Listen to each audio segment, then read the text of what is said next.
Buenas, ¿cómo están? Espero que estén súper bien. Otra vez estamos por aquí con nuestro estudio bíblico de nuestro devocional de Afirmando tus primeros pasos. Así que le doy la bienvenida a Héctor, a Fran y a Jorge. Digan hola. Y antes de empezar, vamos a orar, a darle gracias a Dios por este nuevo día y por la lección número 14 que hoy empezamos, que se llama Cultivando Disciplinas Espirituales. Padre, gracias por esta noche, por la bendición que nos das. Te pongo nuestras vidas en tus manos, Dios, para que tú trabajes en nosotros. Tú seas el que siga actuando en medio de estas reuniones, también en estos lados que estamos haciendo. Padre, úsanos, Señor, que tus palabras sean lo que salga en nuestra boca, que lo que tú quieres enseñarnos a cada uno de nosotros, lo que hoy podamos cumplir. Te lo pido en nombre de Cristo Jesús. Amén y amén. ¿Ok? Entonces, sí, como les decía, el tema de hoy se llama Cultivando Disciplinas Espirituales. Y voy a leerles en 1 Timoteo 4 lo que dice por aquí. Dice, se lo voy a leer en traducción lenguaje actual. Y dice: no presten atención a historias falsas que la gente inventa, más bien esfuércense por ser un buen discípulo de Jesucristo. Hay otra versión que es la versión Reina Valera 95 que dice: desechen esas fábulas profanas y de viejas, ejercítate para la piedad. Entonces, el tema hoy son las disciplinas espirituales. Dice el autor Richard Foster que la superficialidad es la maldición de nuestros tiempos, que es una doctrina que lo que hace es buscar la satisfacción instantánea. Entonces también eso genera muchos problemas espirituales. Y entonces las disciplinas espirituales, lo que vamos a ver hoy es que educan, forman e instruyen.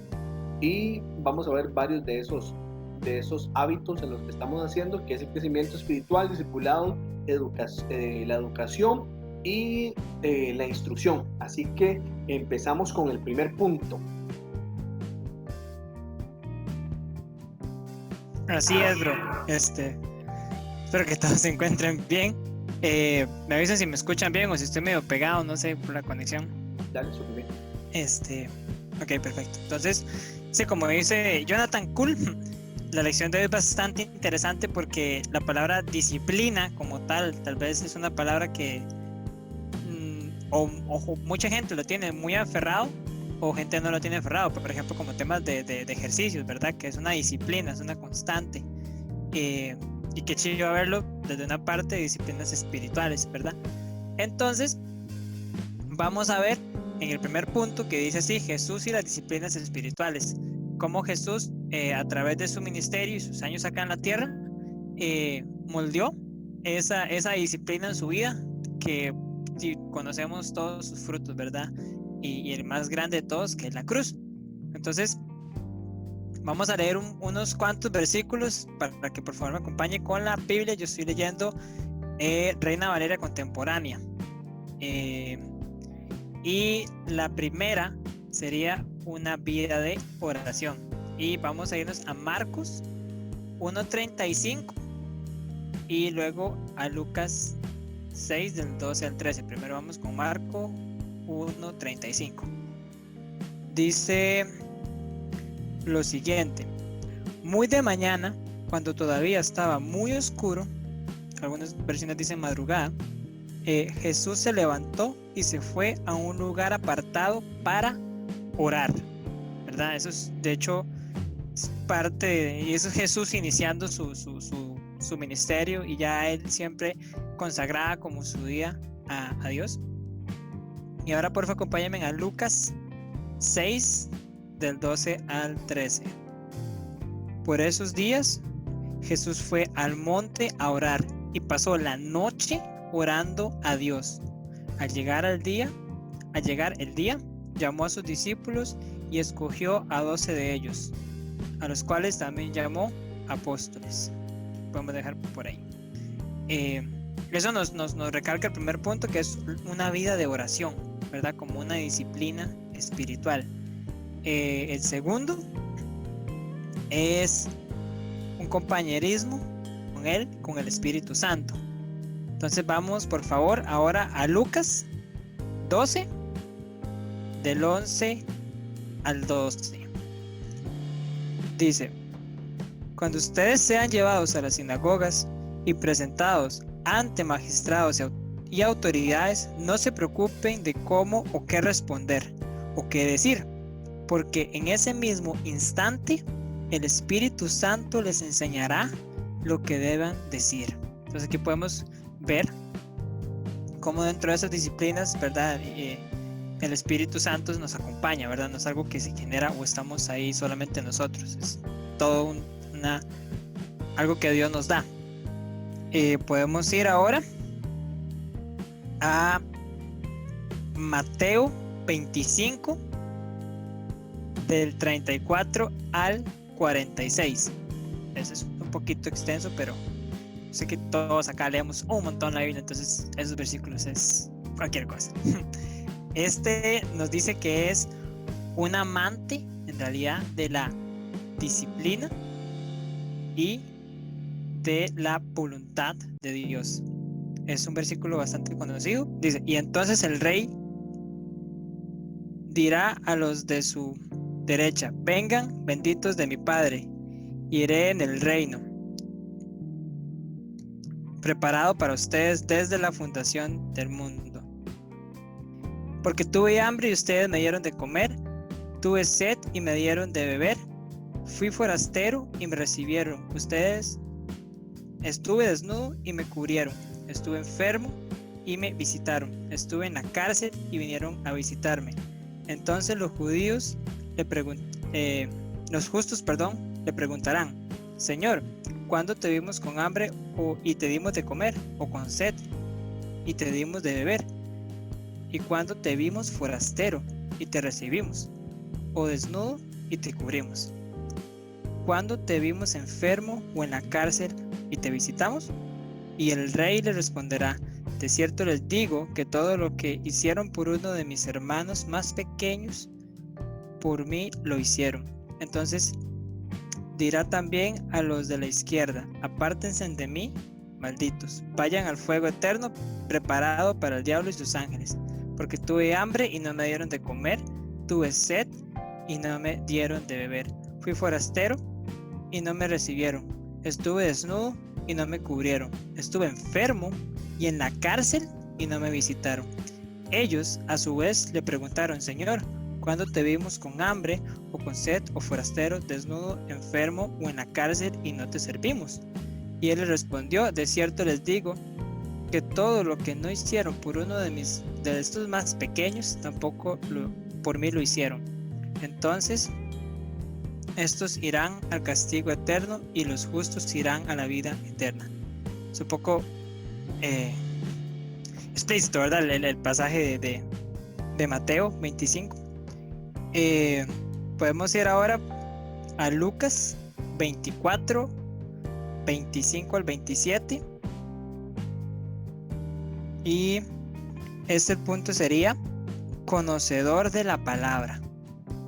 Entonces Jesús les dijo: ¡ay insensatos! ¿Cómo es lento su corazón para creer todo lo que los profetas han dicho? ¿Acaso no era necesario que el Cristo padeciera estas cosas antes de entrar en su gloria? Y partiendo de Moisés y siguiendo por todos los profetas, comenzó a explicarles todos los pasajes de las escrituras que hablaban de él. Esto es clarísimo en una disciplina, la lectura de la palabra, ¿verdad? Eso es base en nuestra relación con Dios. Y por último, vamos a ir a Filipenses 2:8. Y esto nos habla de que Jesús conocía la obediencia. Y leo para ustedes, Filipenses 2:8 dice así: y estando en la condición de hombre, se humilló a sí mismo y se hizo obediente hasta la muerte y muerte de cruz. Entonces, con eso en mente, nos lleva, o aquí hay una pregunta que dice que qué llevaba o qué motivaba a Jesús a practicar tales disciplinas, ¿verdad?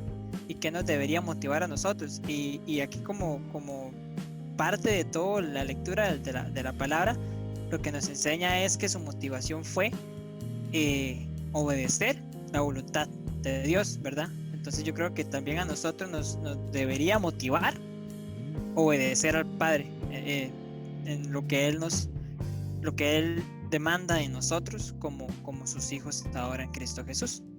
Y ese sería el punto número 1. ¿Cuáles son los puntos, así en concreto, los puntos de las disciplinas que Jesús modeló? Ok, una vida de oración, un compañerismo con el Espíritu Santo, un amante de la disciplina, un conocedor de las Escrituras y conocía la obediencia. Buenísimo. Ahí también, bueno, en la parte amante de la disciplina, del contexto del versículo, pues también podemos sacar del amor, ¿verdad? Porque es una parte de estar ayudando al prójimo en muchísimas áreas, ¿verdad? Entonces por ahí sería eso. Digo, número 2. Sí, muchas gracias, bro, muchas gracias, Jorge. Es demasiado chido, demasiado interesante como Jesús nos modela perfectamente las disciplinas espirituales como nosotros deberíamos llevar, la verdad. Y eso es lo que vamos a ver ahorita, las diferentes disciplinas espirituales, cuáles son algunas de ellas. Y la primera, Jorgito la mencionaba en algunas veces, ¿verdad? Que es la oración. La oración, pero ¿qué es la oración? La oración simple y sencillamente es el hablar con Dios, tener comunicación con Dios, hablar con nuestro Padre, ¿verdad? Vamos a ver qué nos dice este versículo. Mateo 6, del 5 al 8.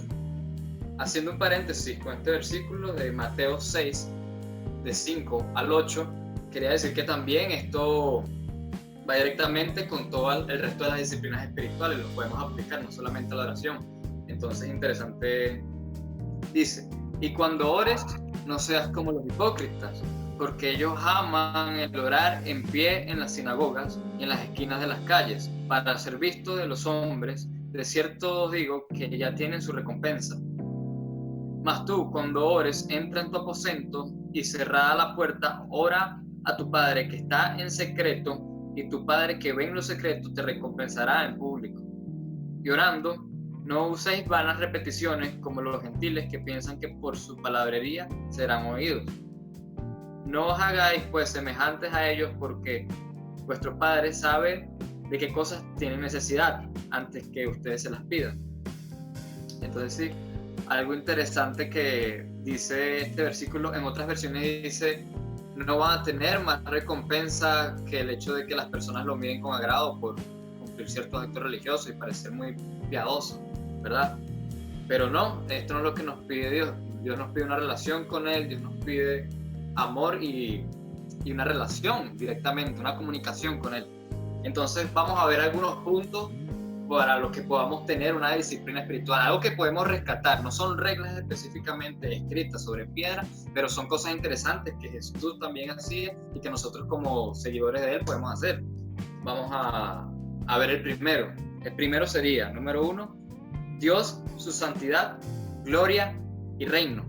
En el momento en que nosotros vamos a orar, concentrarnos primeramente en la gloria de Dios, su santidad y su reino, en lo bondadoso que Él es, en lo grande y misericordioso que es algo importante para alguien que tiene una relación con Jesús, para alguien que tiene una relación con Dios, el hecho de reconocimiento de su gloria. Número 2, nuestras peticiones. Ya después de haber honrado a Dios con nuestro corazón humilde delante de Él, nuestras peticiones podemos colocárselas delante de Él, ¿verdad? Que como veíamos en el pasaje anterior, Él ya sabe de ellas, pero es bueno decirlo. El 3, escoge un lugar y una hora adecuada. Escoger un lugar y una hora adecuada para orar, tal como lo hacía Jesús. 4, haga una lista de motivos. Hacer una lista de motivos nos puede ayudar increíblemente para nosotros ordenarnos en el momento de la oración. Es una forma de tener disciplina. Y rescatando los dos últimos puntos de escoger un lugar y una hora adecuada y hacer una lista de motivos, ¿verdad? Para la oración, podemos hacer algo muy interesante que nos dice esta guía. Nosotros podemos agarrar un calendario semanal y separarlo, por así decirlo, de lunes a domingo. Y decir, bueno, el lunes a las 10 de la mañana voy a orar por esta petición en específico. Y en la noche, a las 8 de la noche, tengo esta petición. Entonces es una buena idea ponerse un cuadro, escribirlo en algún lugar, en una pizarra, decir, a las 8, 10 de la mañana del día lunes voy a estar orando por la salud de mi amigo.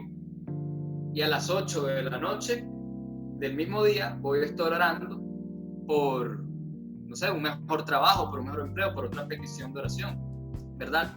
Entonces hacerlo así todos los días para poder ir agarrando la disciplina que requiere la oración, ¿verdad?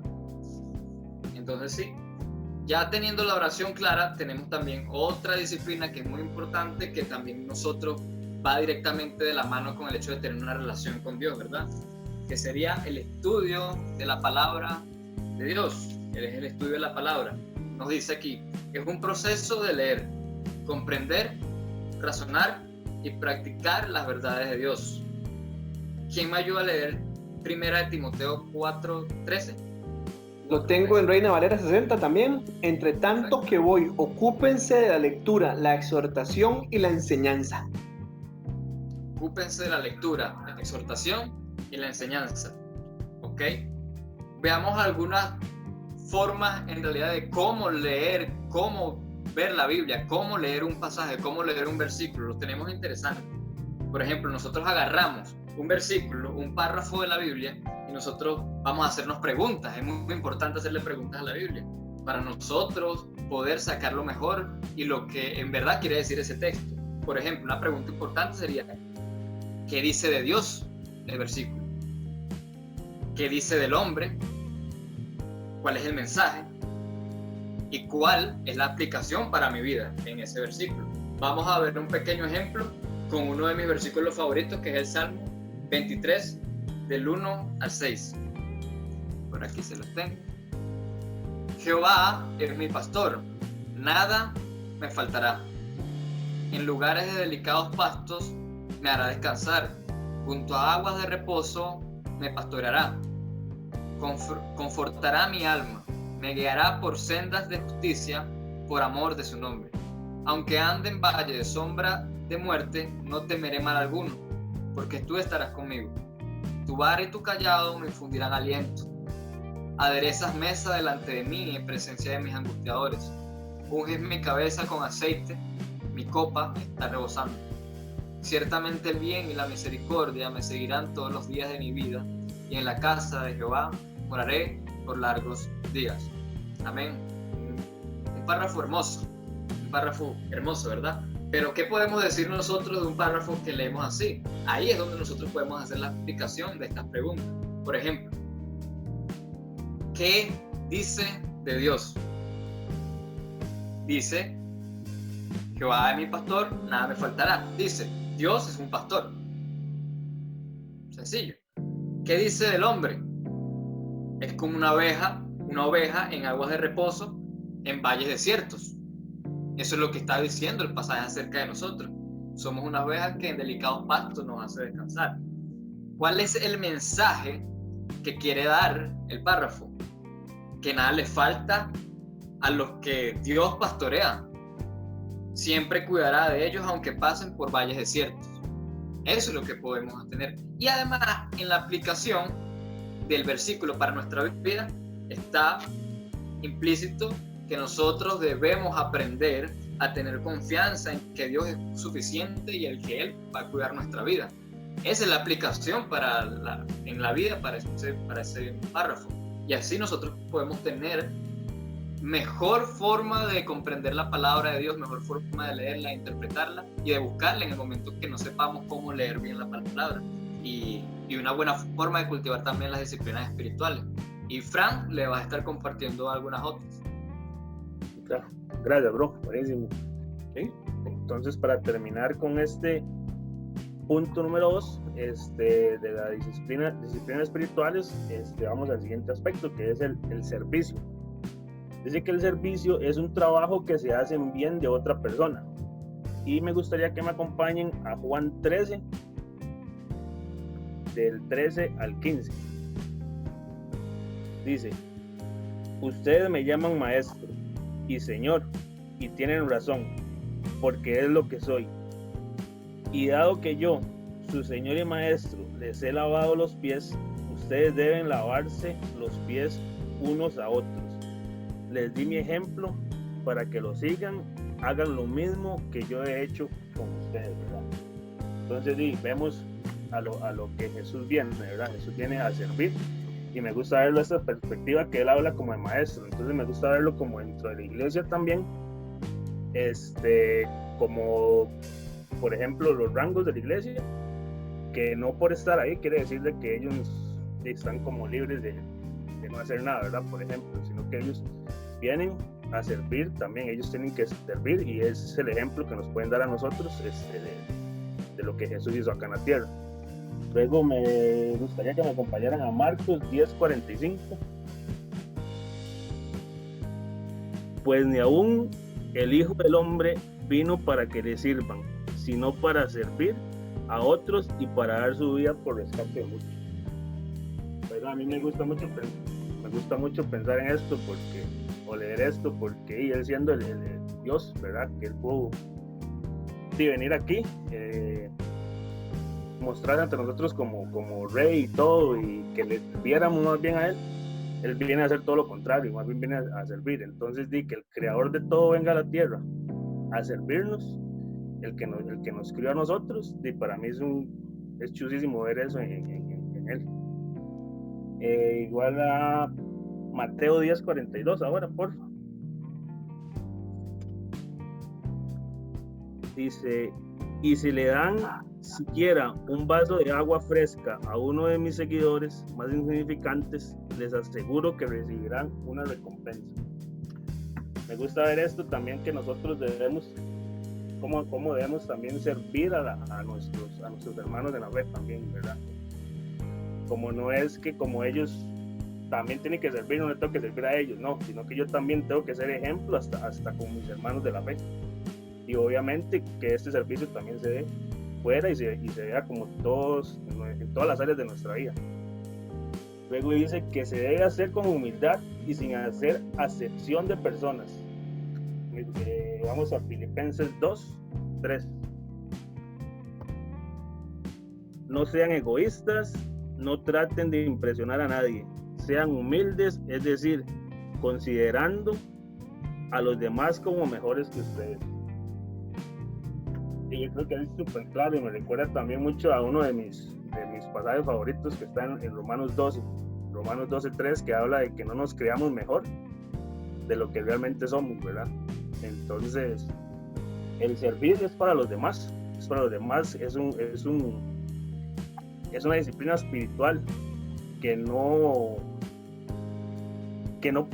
como que no tenemos acceso a ella nosotros, porque por nuestros propios medios, y que es que Dios nos lo da, porque si fuera por nuestros medios, y nosotros nos pasaríamos vanagloriando, ¿verdad?